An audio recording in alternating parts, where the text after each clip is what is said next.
राजस्थान के लोक देवता। अब देखिए, मैं जितने भी लोक देवता हैं उनको बहुत डिटेल के साथ स्पष्ट करूंगा, आप घबराएं नहीं। क्योंकि देखिए, प्रतियोगी परीक्षाओं में जब सवाल पूछे जाते हैं, हमारे सामने 4 विकल्प रहते हैं, तो कहीं ना कहीं हमारी स्मृति में बात क्लिक कर जाएगी कि हाँ, मैंने इन लोक देवताओं के संदर्भ में बात पढ़ी है। तो कहीं ना कहीं आप उस प्रश्न का उत्तर देने में अपने आप को समर्थ पाएंगे। अन्यथा क्या होगा कि कोई सवाल पूछा, आपने काफ़ी कुछ पढ़ लिया, लेकिन उन लोक देवताओं से के संदर्भ में जो सवाल पूछा गया उसका आंसर आपको नहीं पता, मतलब आप एग्जाम से वंचित हो गए। इसलिए हम पूरी डिटेल पढ़ेंगे। सबसे पहले बात हम समझे लोक देवता और लोक संतों में अंतर क्या होता है, क्योंकि कई बार प्रतियोगी परीक्षाओं में सीधा सवाल दे दिया जाता है, निम्न में से राजस्थान के लोक देवता हैं या निम्न में से राजस्थान के लोक संत हैं। अब लोक देवता किसे कहेंगे?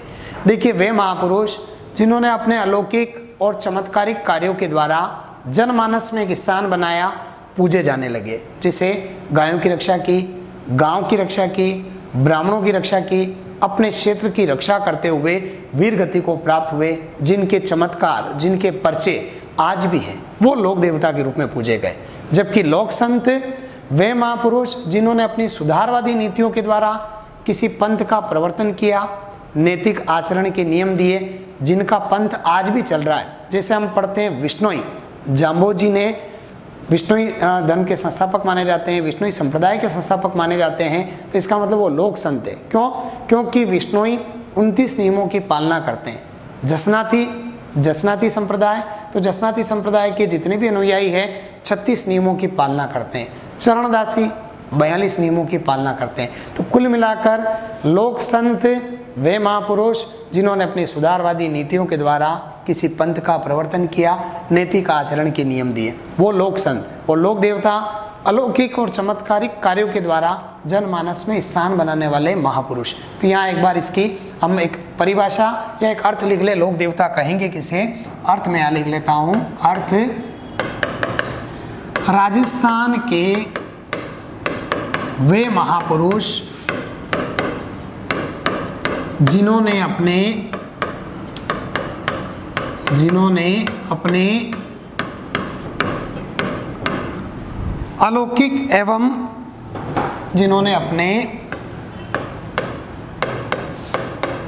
अलौकिक एवं चमत्कारिक कार्यों के द्वारा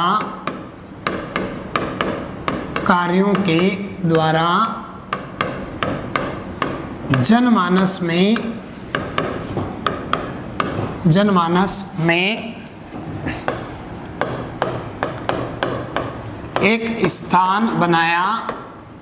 एक स्थान बनाया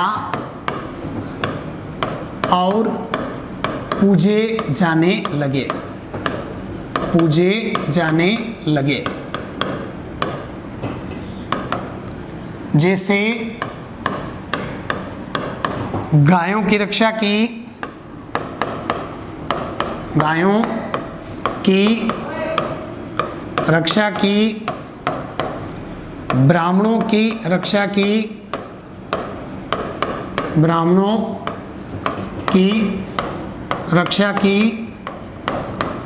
गांव की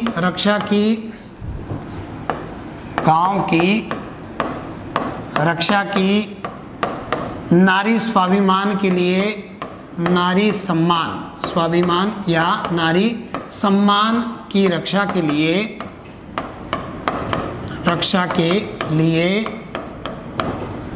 अपने प्राणों की आहुति दी,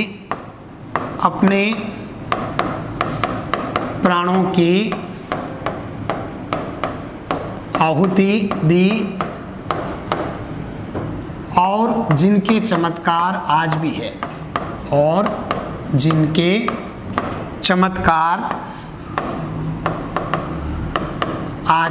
है, वे लोक देवता कहलाए।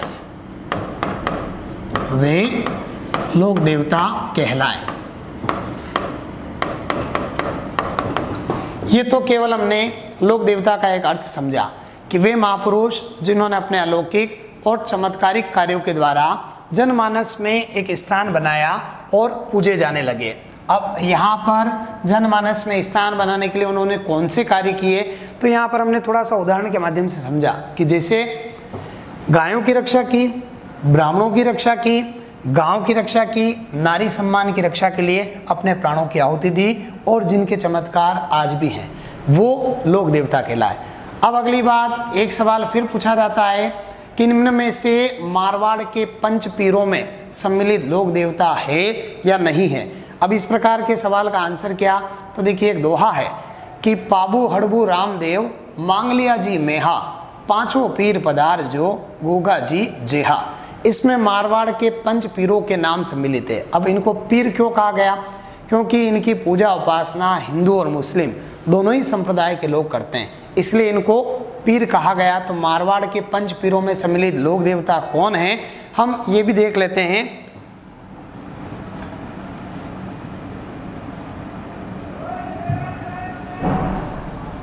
अब देखिए मारवाड़ के पंच पीरों में सम्मिलित लोक देवता,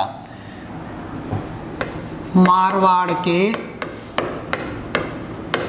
पंच पीर, पंच पीर कौन है, एक बार मैं यहाँ नाम लिख लेता हूँ। पाबूजी, पाबूजी, हड़बूजी,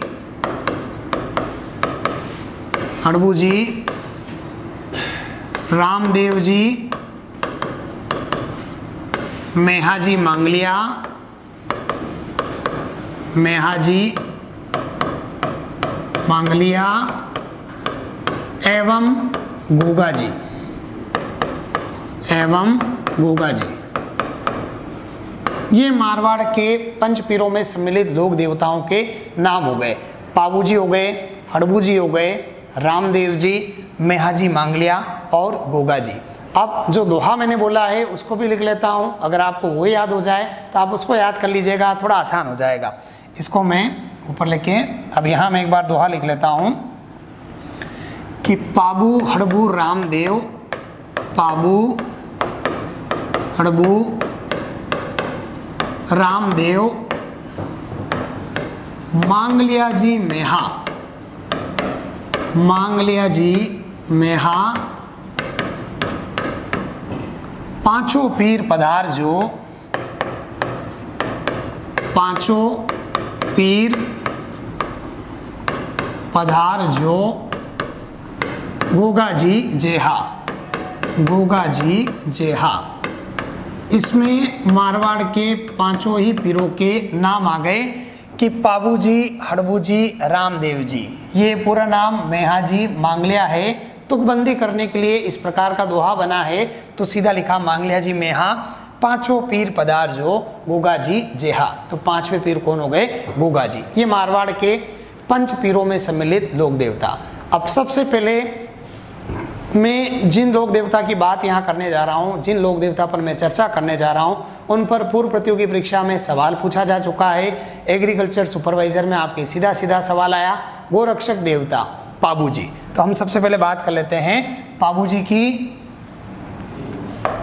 अब देखिए पाबूजी, मैं पूरी डिटेल स्पष्ट करूंगा, थोड़ा सा आप बातों को ध्यान से सुनिएगा, समझिएगा, और आपको आवश्यक लगे आप यथासंभव आप मेरे साथ साथ अपने नोट्स भी प्रिपेयर करते रहिएगा, तो आपकी चीज़ें बहुत आसान हो जाएगी। अब सबसे पहली बात, पाबूजी के ऊपर सवाल कहाँ से आता है। सबसे पहले इनके उपनामों पर सवाल पूछा जाता है कि प्लेग रक्षक देवता, ऊंटों का देवता या लक्ष्मण का अवतार किसे कहा जाता है। देखिए RS प्री में 2007 में एक सवाल पूछा गया कि मारवाड़ में सर्वप्रथम ऊंट या सांडे लाने का श्रेय किस लोक देवता को दिया जाता है, पाबूजी को। सेकंड ग्रेड शिक्षक भर्ती में सवाल पूछा गया, लक्ष्मण का अवतार किस लोक देवता को कहा जाता है, पाबूजी को।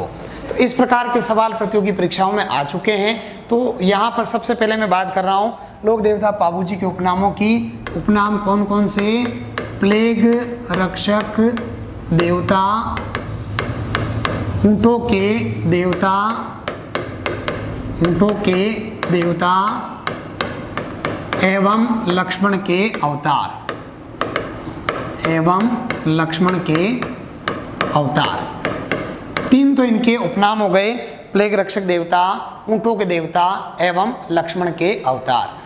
अब इनका जन्म वर्ष, जन्म स्थान और किस राजवंश में इनका जन्म हुआ, तो देखिए इनका जन्म 1239 ईस्वी में जोधपुर की फलोदी तहसील के कोलूमंड नामक स्थान पर, तो कोलूमंड फलोदी जोधपुर में राठौड़ राजवंश में, राठौड़ राजवंश में। ये तो बाबूजी का जन्म वर्ष, जन्म स्थान और किस राजवंश में उनका जन्म हुआ, 3 बातें मैंने यहाँ लिखी कि 1239 ईस्वी में जोधपुर की फलोदी तहसील के कोलूमंड नामक स्थान पर राठौड़ राजवंश में बाबूजी का जन्म हुआ। अब इनके जीवन से संबंधित कुछ व्यक्तियों के नाम, जिसमें इनके पिता, माता और पत्नी कौन। तो देखिए इनके पिता राव धांधल, माता इनकी कमला दे, पत्नी इनकी फूलम दे। ये इनके जीवन से संबंधित व्यक्तियों के नाम हो गए। पिता इनके राव धांधल, माता इनकी कमला दे और पत्नी इनकी फूलम दे। अब अगली बात, इनके जीवन से संबंधित इनकी उपलब्धियां क्या। तो देखिए सबसे पहली और इंपॉर्टेंट उपलब्धि, क्योंकि RS प्री में भी सवाल आया कि मारवाड़ में सर्वप्रथम ऊंट पब्लिक सांडा कहा जाता है ऊंटड़ी को। जैसे ऊंट का बच्चा होता है उसको कहते हैं टोरडी, मारवाड़ में तोड़िया बोलते हैं, और राजस्थानी के अंदर उसको टोरडी बोलते हैं। ठीक वैसे ही ऊंट या सांडा कहा लिखा मैंने यहाँ, तो ऊंट सांडे का मतलब क्या हुआ, ऊंटड़ी। तो मारवाड़ में सर्वप्रथम ऊंट या सांडे लाने का श्रेय बाबूजी को दिया जाता है, बाबूजी को दिया जाता है। और इसीलिए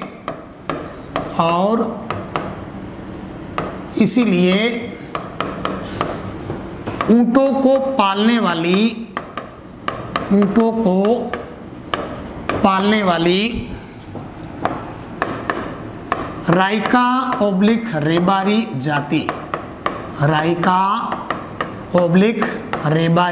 जाति इन्हें अपना आराध्य देव मानती है, इन्हें अपना आराध्य देव मानती है। बाबूजी मारवाड़ में सबसे पहले ऊंट या सांडे लेकर आए, और इसीलिए ऊंटों को पालने वाली राइका या रेबारी जाति इन्हें अपना आराध्य देव मानती है। अब अगला सवाल कि बाबूजी मारवाड़ में ऊंट कहाँ से लेकर आए। तो अमरकोट पाकिस्तान से बाबूजी मारवाड़ में ऊंट लाए। अमरकोट पाकिस्तान से बाबूजी मारवाड़ में ऊंट लाए, मारवाड़ में ऊंट लाए। ये तो इनके जीवन की प्रथम उपलब्धि हो गई। अब गोरक्षक देवता के रूप में इनको जाना जाता है। क्यों जानते हैं तो इसको भी हम स्पष्ट कर लें। देखिए गोरक्षक देवता के रूप में जाने जाते हैं, क्यों जानते हैं इनको।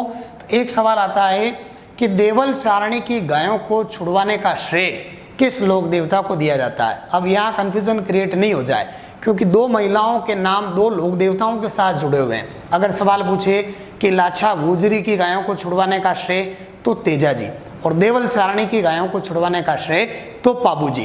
तो बाबूजी ने क्या किया, देवल चारणी की गायों को इन्हीं का बहनोई जिंदराव खींची, जो नागौर के अंदर तहसील है जायल, वहाँ का शासक होता है, वो अपहरण करके ले जा रहा होता है। उससे बाबूजी युद्ध करते हैं। जोधपुर के अंदर एक गांव है देचू गांव, जहां युद्ध में वीर गति को प्राप्त होते हैं, और इसीलिए इनको गोरक्षक देवता के रूप में पूजा जाता है। इस पंक्ति को हम यहाँ लिख लेते हैं कि देवल चारणी की गायों को, देवल चारणी की गायों को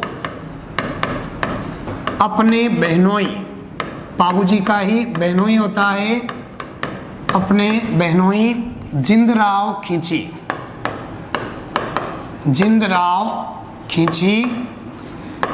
कहाँ के थे ये? तो जायल, नागौर, नरेश। नागौर नरेश हो गए से छुड़वाते हुए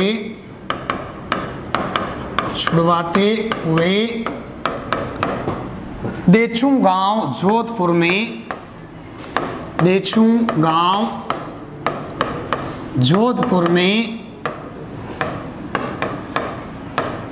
वीर गति को प्राप्त हुए, वीर गति को प्राप्त हुए। ये दो इनकी उपलब्धियां हो गई। मारवाड़ में सबसे पहले ऊंट लेकर आए, दूसरी बात देवल सारणी की गायों को इन्होंने छुड़वाया। अब देखिए इनके साथ इनके कुछ रक्षक सहयोगी, 5 सरदार जो इनके रक्षक सहयोगी माने जाते हैं, चांदा, डेमा, हरमल जी, सल जी और सावंत जी, ये पाबू जी के रक्षक सहयोगी है। इन रक्षक सहयोगियों के नाम भी हम लिख लेते हैं। पाबू जी के रक्षक सहयोगी कौन? तो यहाँ पर नाम लिख लेता हूं, चांदा, डेमा, हरमल जी, सल जी एवं सावंत जी, एवं सावंत जी। ये पाबू जी के रक्षक सहयोगी, मतलब पाबू जी के साथ रहते थे हमेशा, पाबू जी के रक्षक सहयोगी। अब देखिए पाबू जी के ऊपर कुछ साहित्यिक रचनाएं लिखी गई है। तो पाबू जी के ऊपर कौन सा लोक साहित्य मिलता है? एक पुस्तक लिखी है पाबू प्रकाश, मोरजी आशिया ने। प्रकाश उन कृतियों को कहा जाता है जिनमें किसी व्यक्ति विशेष की उपलब्धियों का वर्णन हो, तो पाबू प्रकाश मोरजी आशिया ने लिखी है। फिर पाबूजीरा छंद, तो पाबूजीरा छंद मेहाचारण नामक व्यक्ति ने लिखी है। पाबूजीरा सोरठा रामनाथ कविया ने, और पाबू जी के गीत बांकीदास। ये 4 साहित्यिक रचनाएं जो पाबू जी के ऊपर लिखी हुई है, हम देख लेते हैं एक-एक करके। पाबू प्रकाश, तो पाबू प्रकाश के लेखक कौन? मोरजी आशिया, मोरजी आशिया। फिर है पाबूजीरा छंद, पाबूजीरा छंद मेहाचारण, इसको गाइड बुक वाले बिट्ठू मेहा लिखते हैं। बिट्ठू इनका सरनेम है, चारणी है, तो मेहाचारण। पाबूजीरा सोरठा, पाबूजीरा सोरठा, रामनाथ कविया, रामनाथ कविया, और पाबू जी के गीत, पाबू जी के गीत बांकीदास। ये कुछ साहित्यिक रचनाएं जो पाबू जी के ऊपर लिखी गई हैं, उन साहित्यिक रचनाओं का उल्लेख मैंने यहाँ किया। पाबू प्रकाश, मोरजी आशिया ने लिखी, पाबूजीरा छंद मेहाचरण ने, पाबूजीरा सोरठा, रामनाथ कविया और पाबू जी के गीत बांकीदास की रचना है। अब अगली बात, पाबू जी का प्रतीक चिन्ह क्या? तो देखिए पाबू जी का प्रतीक चिन्ह बाईं ओर झुकी हुई पाग और भाला लिए अश्वारोही। अब यहाँ पर भी कंट्रोवर्सी नहीं हो जाए, तलवार लिए अश्वारोही पूछे तेजाजी, त से त मिलाना, तलवार तेजाजी, भाला लिए अश्वारोही पाबू जी का प्रतीक चिन्ह, बाईं ओर झुकी हुई पाग पाबू जी का प्रतीक चिन्ह। इसलिए इनके बारे में कहा जाता है कि थोड़ा जोड़ो पागड़ी मुच्छा तणी मरोड़, ये पाबू की राखलीन रजपूती राठौड़। तो यहाँ पर हम इनका प्रतीक चिन्ह देख लेते हैं। अब देखिए पाबू जी का प्रतीक चिन्ह क्या है, यहाँ लिख लेते हैं। प्रतीक चिन्ह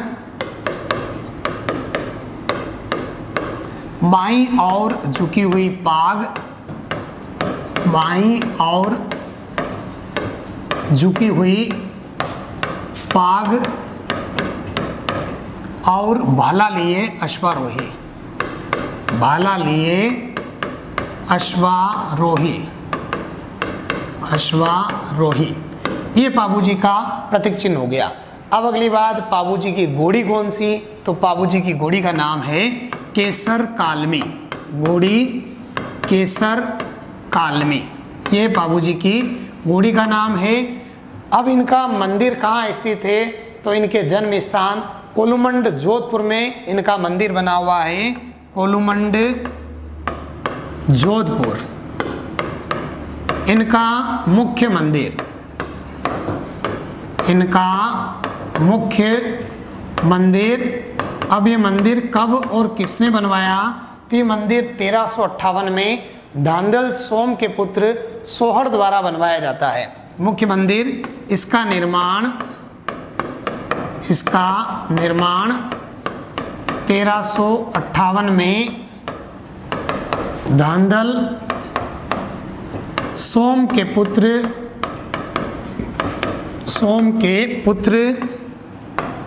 सोहड़ द्वारा करवाया जाता है।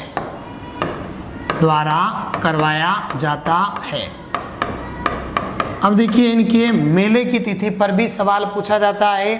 तो पाबूजी का मेला कब आयोजित होता है? चैत्र अमावस्या को कोलूमंड जोधपुर में। ये तिथि अपने आप में इंपॉर्टेंट है। क्यों? क्योंकि आदिवासियों का दूसरा प्रमुख मेला गोटिया आंबा मेला बांसवाड़ा में, वो भी चैत्र अमावस्या को। तो यहाँ लिख लेते हैं, यहाँ चैत्र अमावस्या को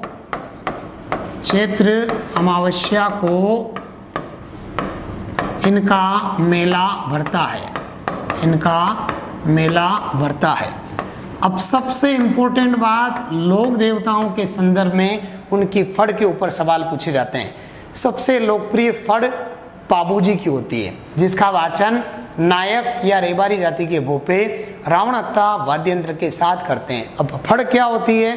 तो लोक देवी देवताओं के जीवन चरित्र को एक कपड़े पर चित्रों के माध्यम से प्रदर्शित करना। और यहाँ जो सवाल बनता है कि सबसे लोकप्रिय फड़ किस लोक देवता की? तो पाबूजी की। ये भी हम लिख लेते हैं, सबसे लोकप्रिय फड़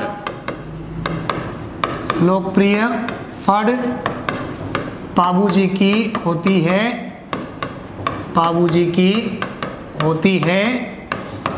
जिसका वाचन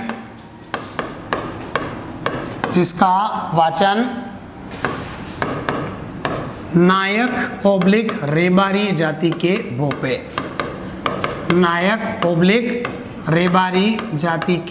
भोपे रावण हत्ता वाद्य यंत्र के साथ करते हैं। रावण हत्ता वाद्य यंत्र के साथ करते हैं। ये हो गई बात लोक देवता पाबूजी की। पूरी डिटेल मैंने स्पष्ट की है। दोबारा अगर आप समझना चाहें तो एक बार और बात कर लेते हैं पाबूजी की डिटेल के ऊपर कि पाबूजी की डिटेल है क्या। देखिए एक बार मैं थोड़ा सा इसको पूरा आपके सामने ले आता हूं ताकि आपको बात ज़्यादा क्लियर हो जाएगी।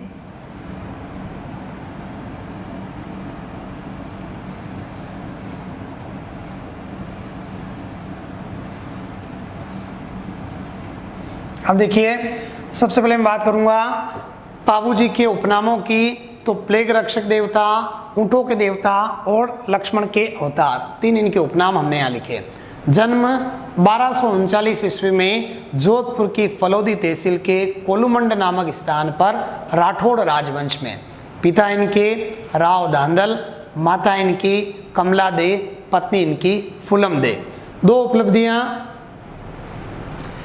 एक उपलब्धि इनकी मारवाड़ में सबसे पहले ऊंट या सांडे लाने का श्रेय पाबूजी को दिया जाता है और इसीलिए ऊंटों को पालने वाली राइका या रेबारी जाति ने अपना आराध्य देव मानती है। ऊंट कहाँ से लाए? अमरकोट पाकिस्तान से पाबूजी मारवाड़ में ऊंट लेकर आए थे। दूसरी उपलब्धि, देवल चारणी की गायों को अपने ही बेनोई जिंदराव खींची से छुड़वाते हुए देचू गांव जोधपुर में युद्ध में वीर गति को प्राप्त हुए। इनके रक्षक सहयोगी कौन? तो चांदा, डेमा, हरमल जी, सल जी और सावंत जी, ये इनके रक्षक सहयोगी। इन पर कुछ साहित्यिक कृतियां लिखी गई। कौन सी? पाबू प्रकाश मोड़जी आशिया ने लिखी, पाबूजीरा छंद मेहाचारण ने लिखी, पाबूजीरा सोरठा रामनाथ कविया ने और पाबूजी के गीत बांकीदास की रचना है। इनका प्रतीक चिन्ह कौन सा? बाईं ओर झुकी हुई पाग और बाला लिए अश्वारोही। घोड़ी इनकी केसर काल में। मंदिर कहाँ बना हुआ है? कोलूमंड जोधपुर में। इसका निर्माण 1358 ईस्वी में धांधल सोम के पुत्र सोहड़ ने करवाया और यहाँ चैत्र अमावस्या को मेला भरता है। सबसे लोकप्रिय फड़ किस लोक देवता की? पाबूजी की, जिसका वाचन नायक या रेबारी जाति के भोपों द्वारा रावण हत्ता वाद्य यंत्र के साथ किया जाता है। ये इनकी पूरी डिटेल यहाँ मैंने स्पष्ट की है और इसी डिटेल के साथ आपको पढ़ना पड़ेगा ताकि सारी बातें क्लियर हो जाए। अब इनके साथ अगले लोक देवता हम कौन से पढ़ें? देखिए, चाहे तो हम मारवाड़ के पंच पीरों में सम्मिलित लोक देवता, उसके बाद हड़बुजी ले सकते हैं, लेकिन ये लोक देवता पढ़ने का गलत नजरिया होगा। इंटर रिलेवेंट लोक देवता हमेशा साथ में पढ़ें जिनका आपस में कोई संबंध है, बहुत अच्छे से बातें समझ में आएगी। अब इनके साथ अगले जो लोक देवता पढ़ने हैं वो है रूपनाथ या जरड़ा।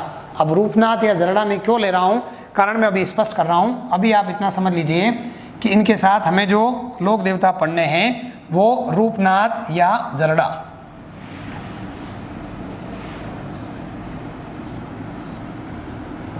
अब देखिए, रूपनाथ जरड़ा, एक बार मैं लोक देवता का नाम यहाँ लिख लेता हूँ, रूपनाथ ओब्लिक जरड़ा।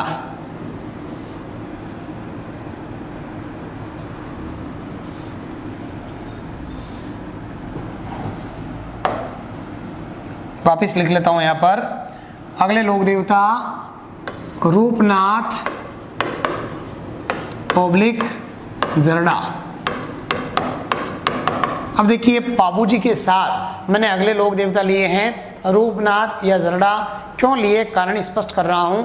ये पाबूजी के भतीजे थे, पाबूजी के बड़े भाई बूढ़ो जी के पुत्र, जिन्होंने अपने चाचा की हत्या का बदला जिंदराव खिंची को मार कर लिया। भाई, हमने पाबूजी में पढ़ा कि पाबूजी जिंदराव खिंची से युद्ध करते हैं, युद्ध में वीर गति को प्राप्त होते हैं। अब उनकी हत्या का बदला उन्हीं के भतीजे रूपनाथ जरड़ा लेते हैं। तो यहाँ लिख लेते हैं, पाबूजी के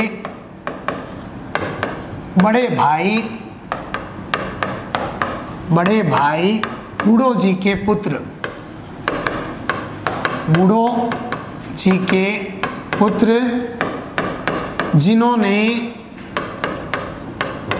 अपने चाचा की हत्या का बदला, अपने चाचा की हत्या का बदला, चाचा की हत्या का बदला जिंदराव खिंची को मार कर लिया था। ये तो हो गई बात, पाबूजी का इनके साथ संबंध है, पाबूजी के भतीजे हैं, पाबूजी के बड़े भाई बूढ़ो जी के पुत्र, और इन्होंने अपने चाचा की हत्या का बदला जिंदराव खिंची को मार कर लिया। अब सवाल क्या पूछा जाता है प्रतियोगी परीक्षाओं में इनके ऊपर, कि राजस्थान के वे लोक देवता जिन्हें हिमाचल प्रदेश में बालकनाथ के रूप में पूजा जाता है, रूपनाथ या जरड़ा।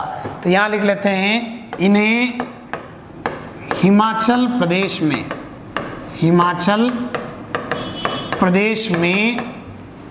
बालकनाथ के रूप में पूजा जाता है। अब अगली बात, इनके मंदिर कहाँ स्थित है?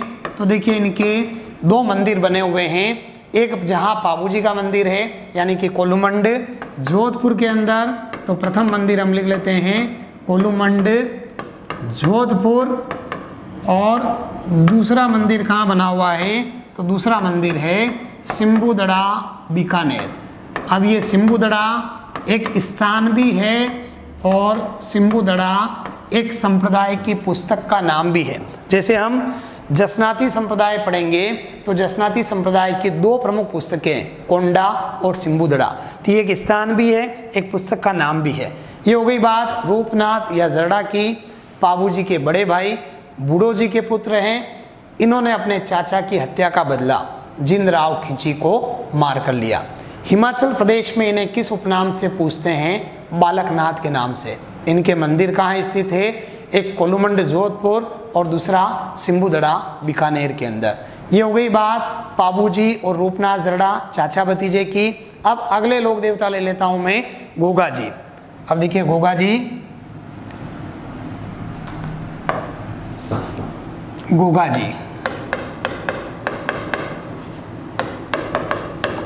जी के उपनाम क्या? तो देखिए, गोगा जी के दो उपनाम हैं। सांपों का देवता और जाहर पीर, यहाँ मैं लिख लेता हूँ सांपों का देवता और दूसरा उपनाम है जाहर पीर। देखिए सांपों का देवता क्यों कहते हैं, पहले तो बात को समझे।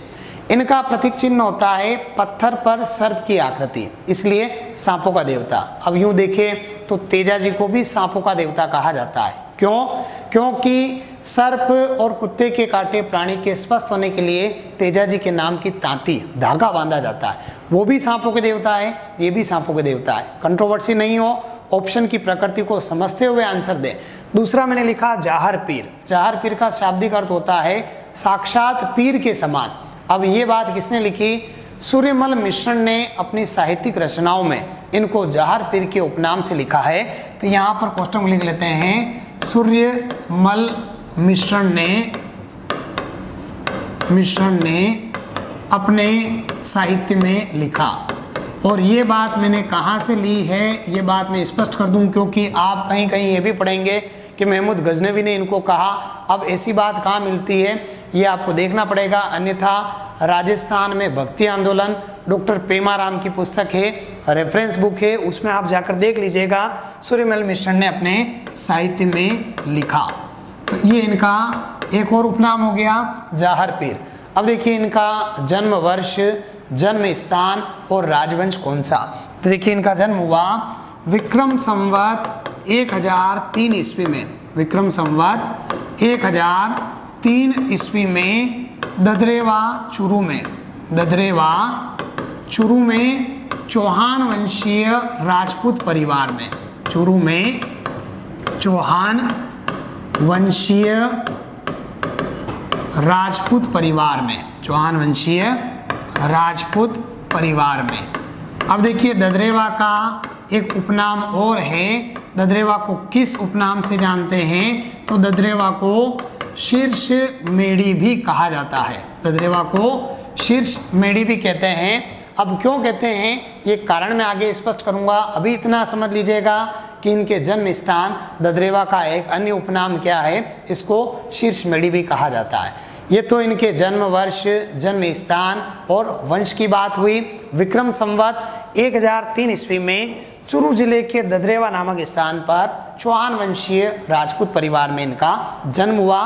ददरेवा को शीर्ष मेढ़ी के नाम से भी जाना जाता है। अब देखिए इनके पिता कौन, तो पिता इनके जेवर सिंह, पिता जेवर सिंह, माता बांछल, माता का नाम है बांछल, पत्नी केलम दे, पत्नी इनकी केलम दे, गुरु इनके गोरखनाथ, गुरु का नाम है गोरखनाथ। ये तो इनके जीवन से संबंधित व्यक्तियों के नाम हो गए कि पिता इनके जेवर सिंह, माता बांछल, पत्नी केलम दे और गुरु कौन हो गए? गोरखनाथ। अब देखिए इनके जीवन से संबंधित और विशेष बात क्या, तो देखिए मुसलमानों और अपने मौसेरे भाई अर्जन सुरजन से ये युद्ध करते हुए वीर गति को प्राप्त हुए। इनको भी गोरक्षक देवता के रूप में ही पूजा जाता है।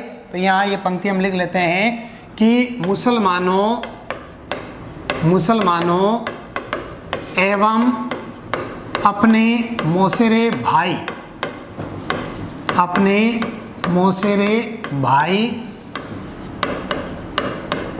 अर्जन सुरजन से युद्ध करते हुए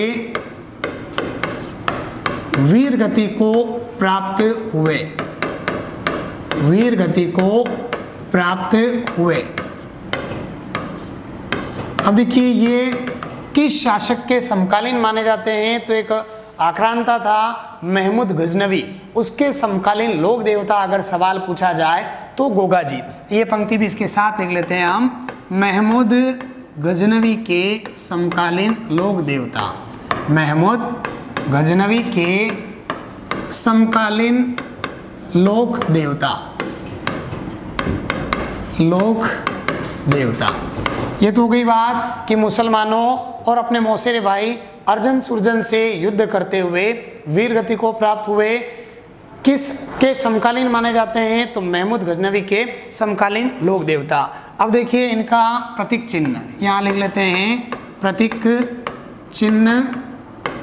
तो इनका प्रतीक चिन्ह होता है पत्थर पर सर्प की आकृति, और इसीलिए इनको सांपों का देवता कहा जाता है, पत्थर पर सर्प की आकृति। अब इनका थान कहाँ स्थित होता है? तो थान का मतलब होता है चबूतरा। लोकमानस में लोक देवी देवताओं के जो चबूतरे बने होते हैं उनको थान कहा जाता है। तो इनका थान कहाँ स्थित होता है?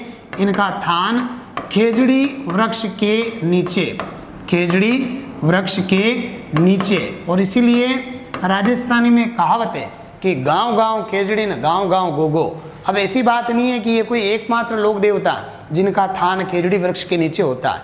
एक लोक देवता और है झुंझार जी, जिनका थान भी खेजड़ी वृक्ष के नीचे ही होता है। लेकिन अमूमन जो सवाल पूछा जाता है कि निम्न में से किस लोक देवता का थान खेजड़ी वृक्ष के नीचे होता है? गोगा जी का। अब इनका घोड़ा कौन सा? तो इनका घोड़ा है नीला, जिसको भक्तजन नीला बापा भी कहते हैं। बापा का शाब्दिक अर्थ हुआ पिता तुल्य, तो भक्तों में घोड़ा पिता तुल्य होने के कारण इसको नीला बापा भी कहा जाता है। अब अगली जो बात है वो बहुत इंपॉर्टेंट है, गोगा मेड़ी। देखिए गोगा मेड़ी क्या है, एक बार हम बात को समझें। हनुमानगढ़ जिले की नौहर तहसील में, नौहर हनुमानगढ़, यहाँ पर गोगा जी का समाधि स्थल बना हुआ है। तो समाधि स्थल है गोगा मेड़ी, ये लिख लेते हैं समाधि स्थल। इसका प्रारंभिक निर्माण फिरोज शाह तुगलक करवाता है और इसको पूरा बीकानेर महाराज गंगा सिंह जी करवाते हैं। तो समाधि स्थल, इसका प्रारंभिक निर्माण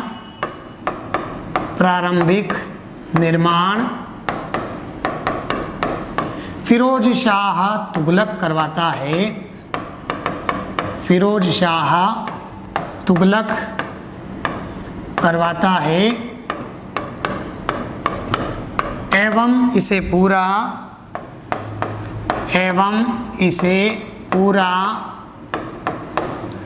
बीकानेर महाराज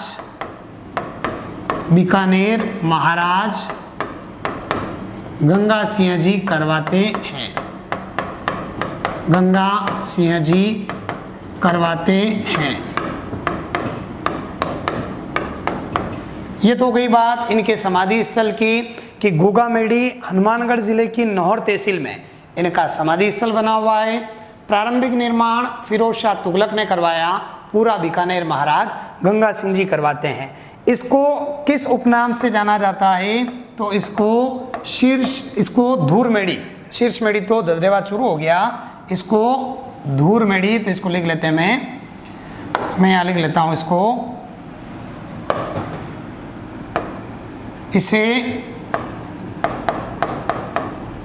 धूर मेड़ी के नाम से भी जानते हैं, नाम से भी जानते हैं। अब देखिए इनके जन्म स्थान ददरेवा को शीर्ष मेड़ी और इनके समाधि स्थल गोगा मेड़ी को धूर मेड़ी कहते हैं। क्यों कहते हैं? एक मान्यता है इनके साथ कि जब इन्होंने मुसलमानों और अपने मोसेर भाइयों से युद्ध किया तो इनका सिर गिरा ददरेवा चूरू में, इसलिए वो शीर्ष मेड़ी, और इनका धड़ गिरा नौर हनुमानगढ़ गोगा मेड़ी के अंदर, इसलिए इसको धूर मेड़ी भी कहा जाता है। अब अगली बात, इनकी समाधि स्थल का आकार मकबरे नुमा है और इस पर एक शब्द अंकित है बिस्मिल्लाह। इस पर भी सवाल पूछा जाता है कि किस लोक देवता के समाधि स्थल का आकार? तो इनके समाधि स्थल का आकार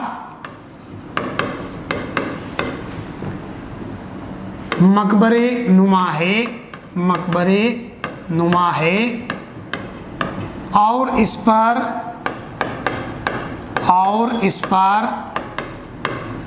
बिस्मिल्लाह शब्द अंकित है, बिस्मिल्लाह शब्द अंकित है, शब्द अंकित है। ये हो गई बात इनके समाधि स्थल की। अब अगली बात पुनः इंपॉर्टेंट इनसे संबंधित तिथि की, क्योंकि प्रतियोगी परीक्षाओं में सवाल पूछा गया। पूर्व में भी RS प्री में सीधा सवाल आया कि गोगा नवमी कब आती है, तो हम यहाँ देख लेते हैं गोगा नवमी। अब देखिए गोगा नवमी यहाँ लिख लेता हूँ मैं, भाद्रपद कृष्णा नवमी। RS प्री में सवाल पूछा गया, इसका मतलब एग्रीकल्चर सुपरवाइजर में भी प्रबल संभावनाएं बनती है कि स्थिति पर सवाल पूछा जाए। अब देखिए इस स्थिति पर 2 स्थानों पर मेला भरता है, एक तो गोगा मेडी जो इनका समाधि स्थल है नौर हनुमानगढ़ के अंदर, और दूसरा इनका एक और देवालय गोगा जी की ओलड़ी। कहाँ स्थित है गोगा जी की ओलड़ी, तो सांचौर जालोर में। ये लिख लेते हैं सांचौर जालोर में मेला भरता है, में मेला भरता है। ये हो गई बात इनसे संबंधित तिथि की। भाद्रपद कृष्णा नवमी गोगा नवमी कहलाती है। 2 स्थानों पर मेला भरता है, गोगा मेडी नौर हनुमानगढ़ और गोगा जी की ओलड़ी सांचौर जालोर के अंदर। अब एक शब्द है गोगा राखड़ी। अब देखिए गोगा राखड़ी क्या होती है। गोगा जी के नाम की 9 गांठों वाली राखी, तो ये गोगा जी के नाम की 9 गांठों वाली राखी है, जिसे राजस्थान का किसान खेत जोतने से पूर्व हल और हाली को बांधता है। तो किसान खेत जोतने से पूर्व हल एवं हाली को बांधता है। ये तो हो गई बात गोगा राखड़ी की, कि गोगा जी के नाम की 9 गांठों वाली राखी होती है, जिसे राजस्थान का किसान खेत जोतने से पूर्व हल और हाली को बांधता है। अब एक शब्द ले रहा हूं मैं यहाँ पर, डेरू। अब देखिए डेरू एक वाद्य यंत्र है, डमरू का बड़ा रूप होता है, और इस वाद्य यंत्र के साथ गोगा जी की फड़ का वाचन किया जाता है। इस वाद्य यंत्र के साथ गोगा जी की फड़ का वाचन करते हैं। अब यहाँ देखिए कोई जाति विशेष नहीं है, जिस भी भक्त की मनोती पूरी होगी, यानी कि गोगा भक्तों के द्वारा गोगा जी की फड़ का वाचन किया जाता है। एक शब्द है कायम खानी। अब देखिए कायम खानी क्या है। गोगा जी की 17वीं पीढ़ी में एक व्यक्ति हुआ कायम सिंह, जिसको जबरन हिंदू से मुस्लिम बना दिया गया। उसी के वंशज शेखावाटी में क्या कहलाए, तो उनको कायम खानी कहा गया। कायम खानी में हम लिख लेते हैं गोगा जी की 17वीं पीढ़ी में कायम सिंह नामक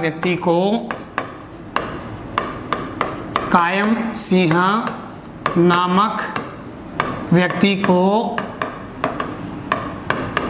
जबरन हिंदू से मुस्लिम बनाया गया।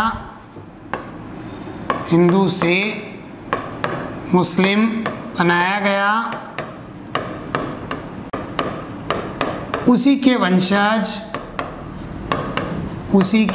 वंशज शेखावाटी में कायम खानी कहलाए।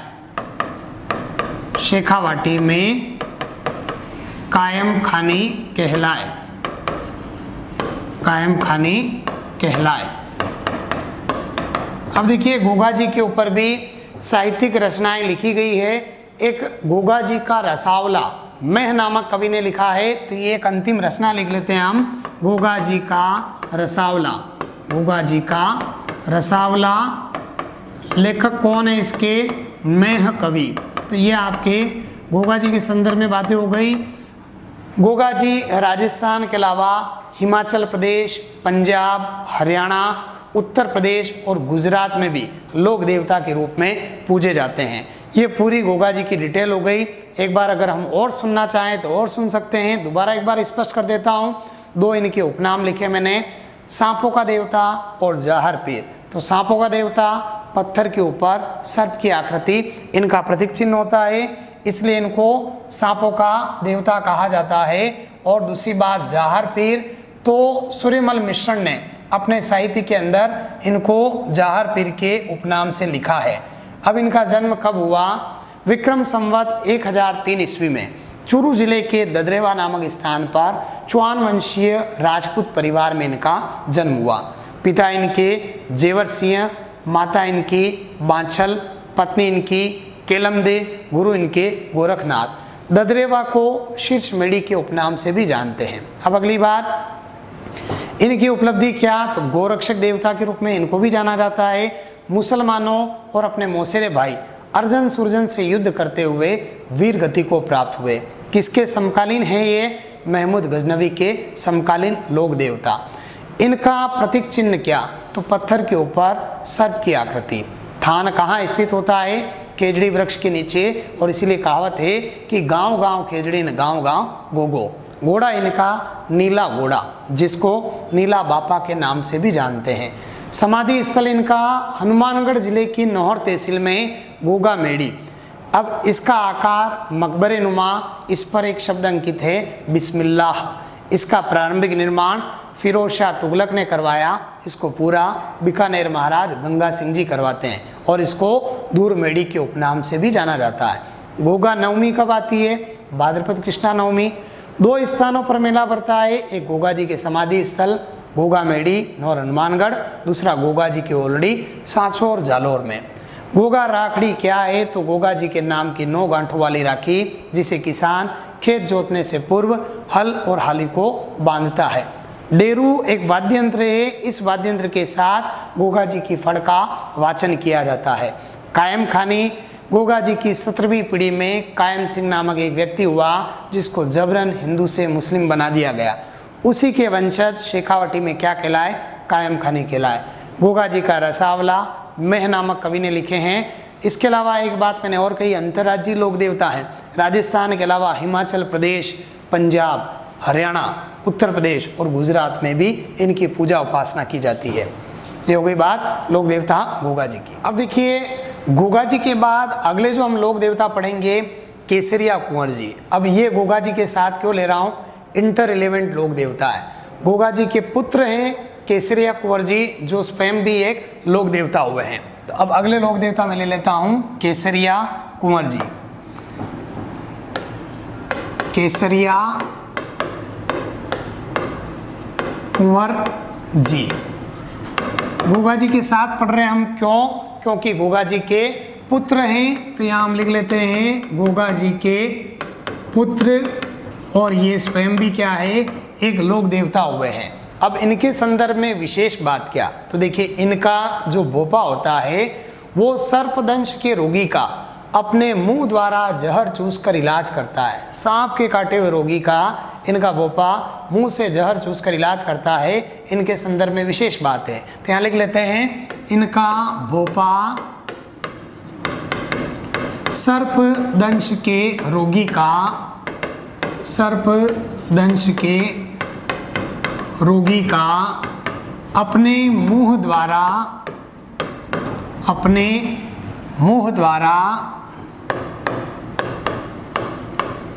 जहर चूसकर इलाज करता है। जहर चूसकर इलाज करता है। ये इनके भोपे की एक विशेषता हो गई, और इनके संदर्भ में विशेष बात हो गई कि इनका भोपा सांप के काटे हुए रोगी का अपने मुंह द्वारा जहर चूसकर इलाज करता है। अब अगली बात, इनके थान पर सफ़ेद रंग की ध्वजा फहराई जाती है। हम लोक देवता पढ़ते हैं रामदेव जी, उनके थान पर 5 रंग या सफ़ेद रंग की एक ध्वजा फहराते हैं, जिसको नेजा कहते हैं, और इनके थान पर भी सफ़ेद रंग की ध्वजा फहराई जाती है। तो इनके थान पर सफ़ेद रंग की ध्वजा फहराई जाती है। ध्वजा फहराई जाती है। ये हो गई बात केसरिया कुंवर जी की। हमने केसरिया कुंवर जी को गोगा जी के साथ पढ़ा, क्यों?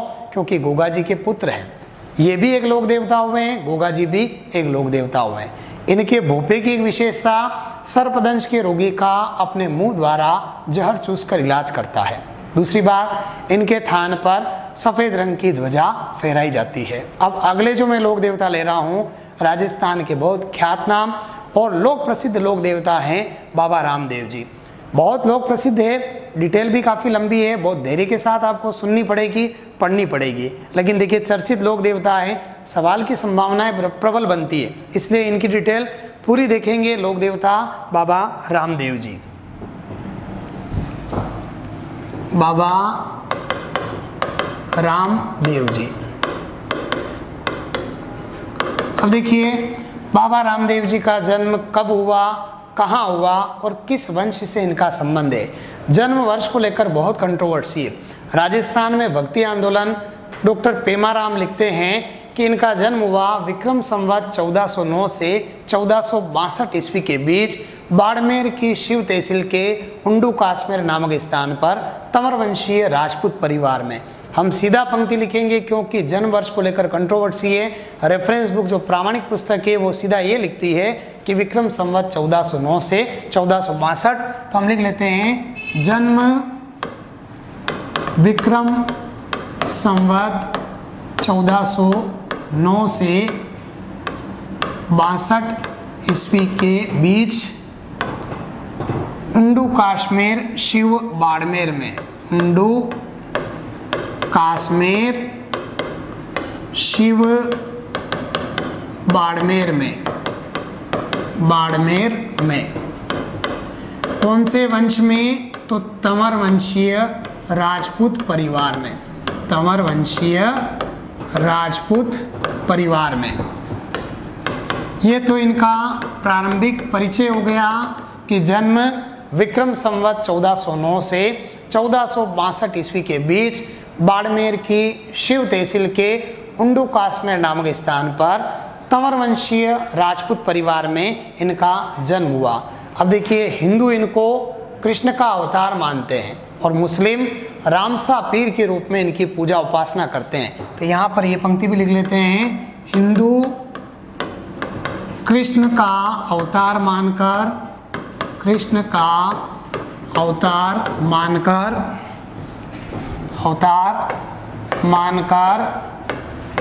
एवं मुस्लिम रामसा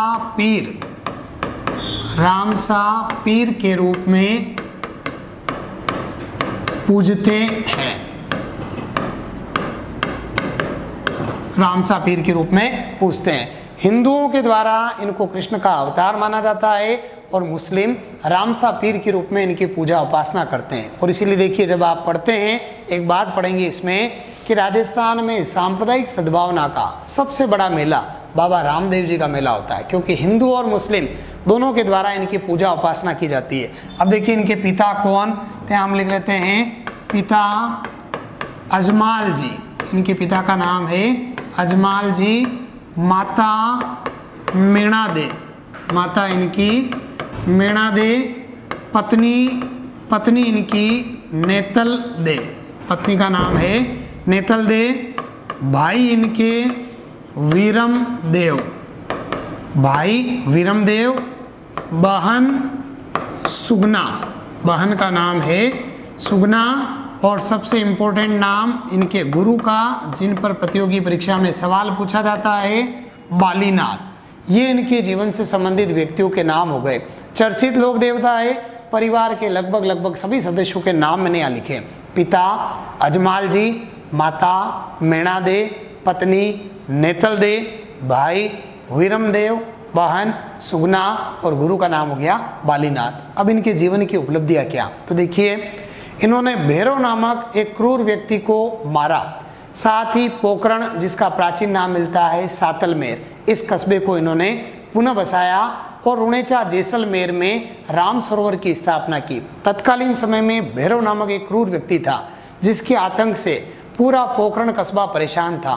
तो उस भैरव नामक राक्षस का या भैरव नामक क्रूर व्यक्ति का इन्होंने वध किया, पोकरण को पुनः बसाया और रुणेचा जैसलमेर में राम सरोवर की स्थापना की। तो ये इनके जीवन की उपलब्धियां हो गई। लिख लेते हैं हम यहाँ पर, भैरव नामक क्रूर व्यक्ति को मारा, क्रूर व्यक्ति को मारा। पोकरण कोष्टक में लिख लेते हैं सातलमेर, सातलमेर को पुनः बसाया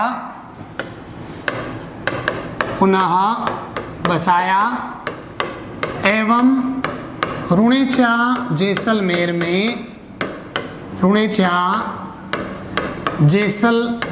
में राम सरोवर की स्थापना की। राम सरोवर की स्थापना की। ये इनके जीवन की उपलब्धियां हो गई। भैरव नामक क्रूर व्यक्ति का इन्होंने वध किया, पोखरण को पुनः बसाया और रुणेचा जैसलमेर में राम सरोवर की स्थापना की। अब देखिए इनसे संबंधित कुछ महत्वपूर्ण पारिभाषिक शब्दावली है जिनके ऊपर प्रतियोगी परीक्षाओं में बार बार सवाल पूछे जाते हैं। अब शब्द कौन से हैं हम यहाँ देख लेते हैं। देवरा, यूं तो लोकमानस में हर देवी देवता के मंदिर को हम क्या कहते हैं? देवरा। लेकिन स्पेशल रेफरेंस में पूछा जाए, विशेष संदर्भ में पूछा जाए कि राजस्थान के किस लोक देवता के मंदिरों को देवरा कहा जाता है, तो रामदेव जी के मंदिर। मैं यहाँ संक्षेप में लिख रहा हूँ मंदिर, मतलब रामदेव जी के मंदिर देवरा कहलाते हैं। फिर है नेजा, तो इनके मंदिरों पर फहराई जाने वाली 5 रंग या सफ़ेद रंग की पताका, ये भी हम लिख लेते हैं। 5 रंग ओब्लिक सफ़ेद रंग की ध्वजा जो इनके मंदिरों पर फहराई जाती है, जो इनके मंदिरों पर फहराई जाती है। ये हो गई बात नेजा की। 5 रंग या सफ़ेद रंग की ध्वजा या पताका होती है जो इनके मंदिरों पर फहराई जाती है। अब अगली बात है प्रतीक चिन्ह। अब देखिए इनका प्रतीक चिन्ह क्या है, तो संगमरमर के बने हुए पगले, संगमरमर के पगले, पगलियों का मतलब हुआ पद चिन्ह, जिन्हें गांव के बाहर आलिया या ताक बनाकर रखते हैं और उनकी पूजा उपासना की जाती है, तो इनका प्रतीक चिन्ह संगमरमर के पगले हो गए। फिर घोड़ा, अब देखिए घोड़ा क्या है, तो इनका घोड़ा है लीला। लीला का मतलब हुआ हरा।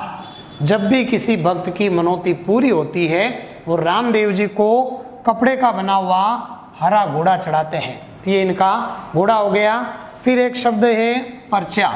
अब देखिए पर्चा क्या है, तो पर्चा रामदेव जी की चमत्कारिक या अलौकिक कार्य करवाने की शक्ति, चमत्कारिक या अलौकिक कार्य करवाने की शक्ति।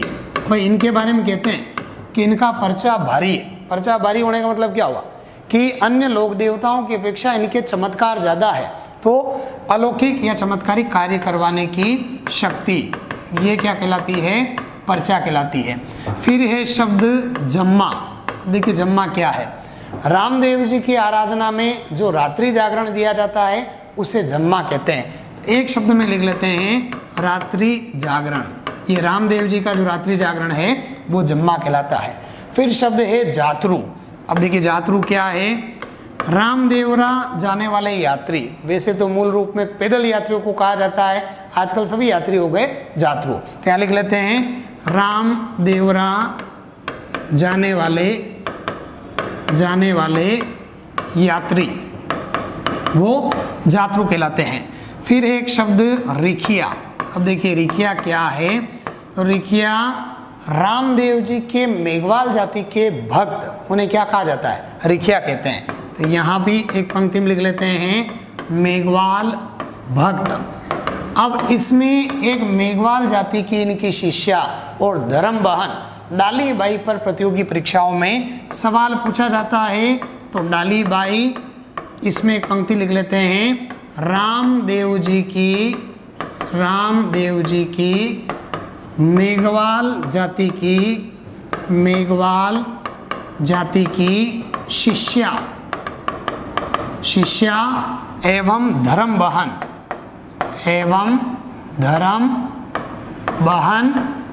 जिसने रामदेव जी से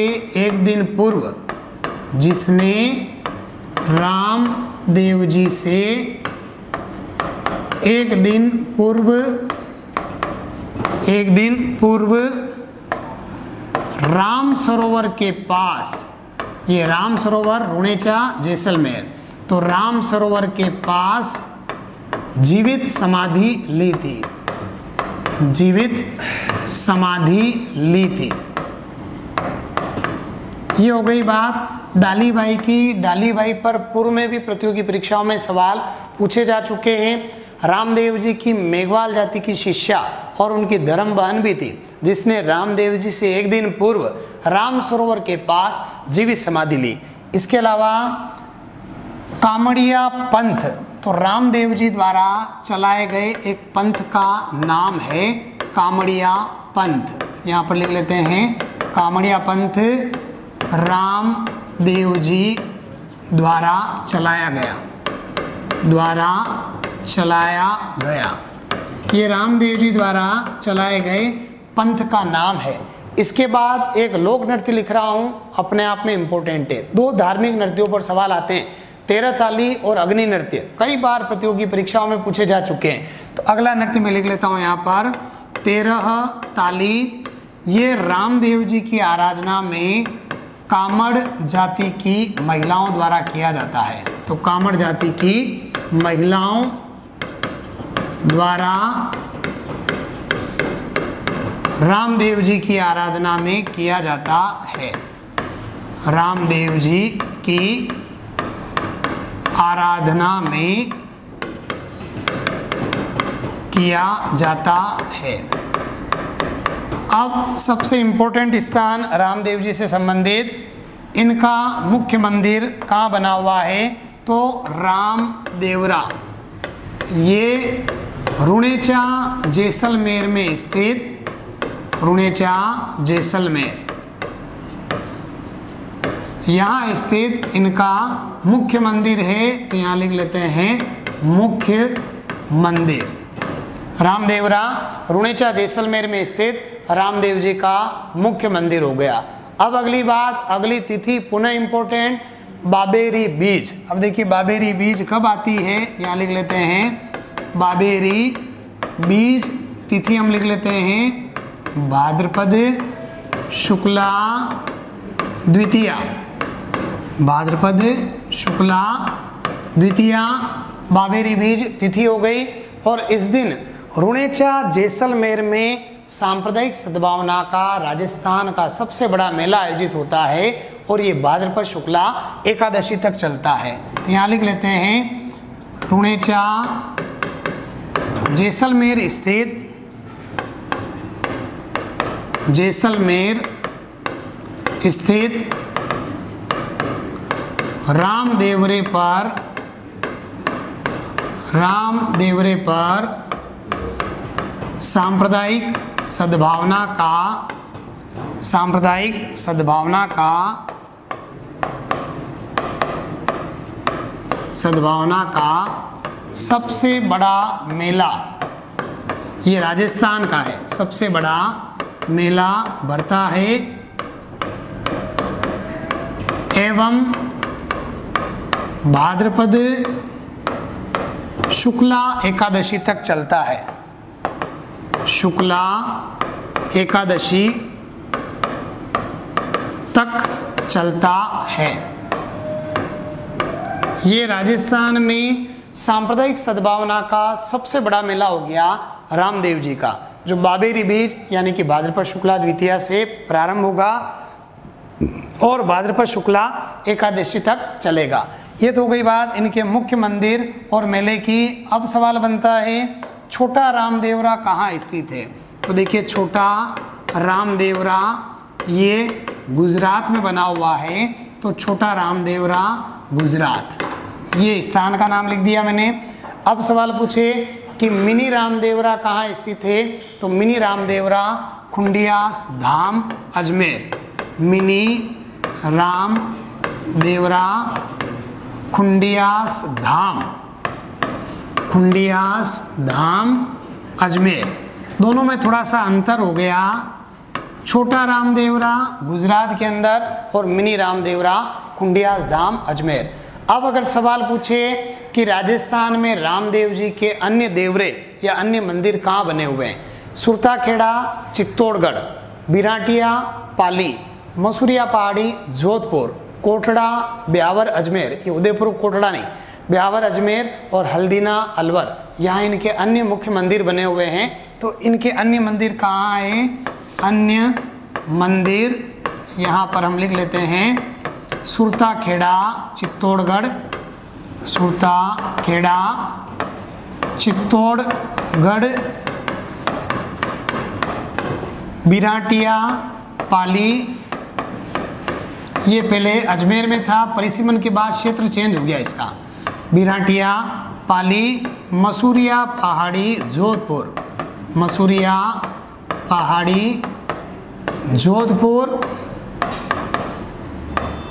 कोटड़ा अजमेर, ये ब्यावर के पास है, मैं सीधा लिख लेता हूँ डिस्ट्रिक्ट का नाम ही कोटड़ा अजमेर, और हल्दीना अलवर, हल्दीना अलवर, ये रामदेव जी के अन्य जो मंदिर है वो मंदिर हो गए।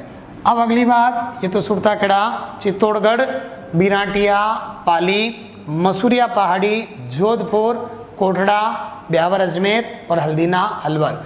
अन्य लोक देवताओं से रामदेव जी के संदर्भ में विशेष बात क्या है? पृथक करने वाली बात, राजस्थान के एकमात्र लोक देवता है जो एक कवि भी थे, इनका एक ग्रंथ प्रकाशित हुआ है 24 बाणियाँ। तो यहाँ पर हम लिख लेते हैं एकमात्र लोक देवता, एकमात्र लोक देवता जो एक कवि भी थे, कवि भी थे, 24 बाणियाँ इनके ग्रंथ का नाम है, 24 बाणियाँ इनके ग्रंथ का नाम है, इनके ग्रंथ का नाम है।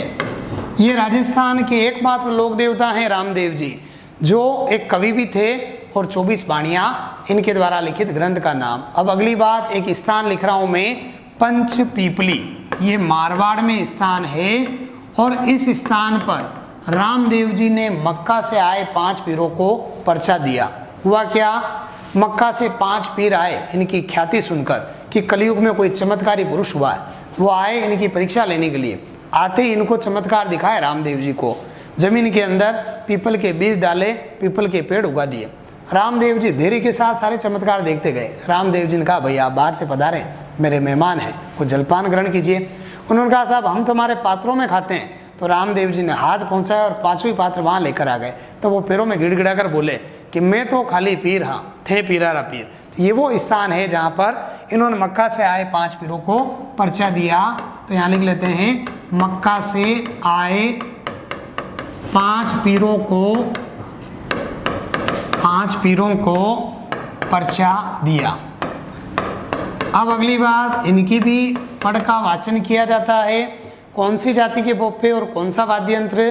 तो वाद्य यंत्र में सिमिलरिटी है, पाबूजी और रामदेव जी में रावण हत्था वाद्य यंत्र ही बजाया जाता है, लेकिन जाति चेंज हो जाएगी, कामड़ जाति के भोपे। तो इनकी फड़ का वाचन कामड़ भोपे रावण हत्था वाद्य यंत्र के साथ करते हैं, रावण हत्था वाद्य यंत्र के साथ करते हैं। और एक अंतिम बात, राजस्थान के अंदर एक लोक नाट्य हुआ है रम्मत, उससे पूर्व रामदेव जी का भजन गाने की एक परंपरा है। यूं तो 4 प्रकार के गीत गाते हैं रम्मतों के प्रदर्शन से पूर्व, उसमें एक भजन रामदेव जी का भी होता है। तो यहाँ लिख लेते हैं, रम्मत लोक नाट्य से पूर्व, लोक नाट्य से पूर्व रामदेव जी का भजन गाते हैं। काफ़ी लंबी डिटेल हो गई है, लेकिन राजस्थान के ख्यातनाम लोक देवता है तो मैंने पूरी डिटेल ली है। अब मैं एक बार इसको दोबारा रिपीट कर रहा हूँ, एक बार सुन लीजिएगा ताकि आपकी बातें आपकी स्मरण में, आपकी स्मृति में दोबारा आ जाए। सबसे पहले हमने इनके जन्म की बात की कि इनका जन्म कब हुआ। तो इनका जन्म विक्रम संवत 1409 से 1462 ईस्वी के बीच बाड़मेर की शिव तहसील के उंडू काश्मीर नामक स्थान पर तंवर वंशीय राजपूत परिवार में इनका जन्म हुआ। हिंदू इनको कृष्ण का अवतार मानकर, जबकि मुस्लिम रामसा पीर के रूप में इनकी पूजा उपासना करते हैं। अब इनके जीवन से संबंधित व्यक्ति, तो पिता इनके अजमाल जी, माता मीणा दे, पत्नी नेतल दे, भाई वीरम देव, बहन सुगना और गुरु इनके बालीनाथ। जीवन की उपलब्धियां क्या रही? इन्होंने भैरव नामक क्रूर व्यक्ति को मारा, पोकरण जिसका प्राचीन नाम मिलता है सातलमेर, इसको पुनः बसाया और रुणेचा जैसलमेर में राम सरोवर की स्थापना की। शब्दावली इनसे संबंधित देवरा इनके मंदिरों को कहा जाता है। नेजा मंदिरों पर फहराई जाने वाली 5 रंग या सफेद रंग की पताका या ध्वजा। फिर इनका प्रतीक चिन्ह क्या? संगमरमर के बने हुए पगले, जिन्हें गांव के बाहर आलिया या ताक बनाकर रखा जाता है और उनकी पूजा उपासना करते हैं। घोड़ा इनका लीला, लीला का मतलब हो गया हरा। पर्चा इनकी अलौकिक या चमत्कारिक कार्य करवाने की शक्ति। जम्मा इनका रात्रि जागरण। जातरू रामदेवरा जाने वाले यात्री। रिखिया इनके मेघवाल जाति के भक्तजन। फिर एक मेघवाल जाति की शिष्या और इनकी धर्म बहन डालीबाई, जिसने रामदेव जी से एक दिन पूर्व राम सरोवर के पास जीवित समाधि ली। कामड़िया पंथ रामदेव जी ने चलाया और इनकी आराधना में कामड़ जाति की महिलाएं कौन सा नृत्य करती है? 13 ताली कई बार प्रतियोगी परीक्षाओं में सवाल आ चुका है। इस नृत्य को बहुत ध्यान से समझिएगा, सुनिएगा। अगली बात, इनका मुख्य मंदिर रामदेवरा रुणेचा जैसलमेर में स्थित है। बाबेरी बीज भाद्रपद शुक्ला द्वितीया तिथि हो गई, रामदेव जी की अवतार तिथि है। इस दिन रुणेचा जैसलमेर स्थित रामदेवरे पर सांप्रदायिक सद्भावना का सबसे बड़ा मेला राज्य का आयोजित होता है और भाद्रपद शुक्ला एकादशी तक चलता है। छोटा रामदेवरा कहाँ स्थित है? गुजरात में। मिनी रामदेवरा खुंडियास धाम अजमेर। अन्य देवरे कहाँ बने हुए हैं? तो सुरताखेड़ा, चित्तौड़गढ़, बिराटिया, पाली, मसूरिया पहाड़ी, जोधपुर, कोटड़ा, ब्यावर अजमेर और हल्दीना अलवर के अंदर। ये इनके अन्य देवरे। अन्य लोक देवताओं से पृथक करने वाली बात क्या हो गई? एकमात्र लोक देवता हैं जो एक कवि भी थे। इनका एक ग्रंथ प्रकाशित हुआ 24 बाणियाँ। पंचपीपली मारवाड़ में स्थान है, जहाँ इन्होंने मक्का से आए 5 पीरों को पर्चा दिया। इनकी भी फड़ का वाचन किया जाता है। कामड़ जाति के भोपे रावण हत्था वाद्यंत्र के साथ इनकी फड़ का वाचन करते हैं और रम्मत लोक नाट्य से पूर्व रामदेव जी का भजन गाया जाता है।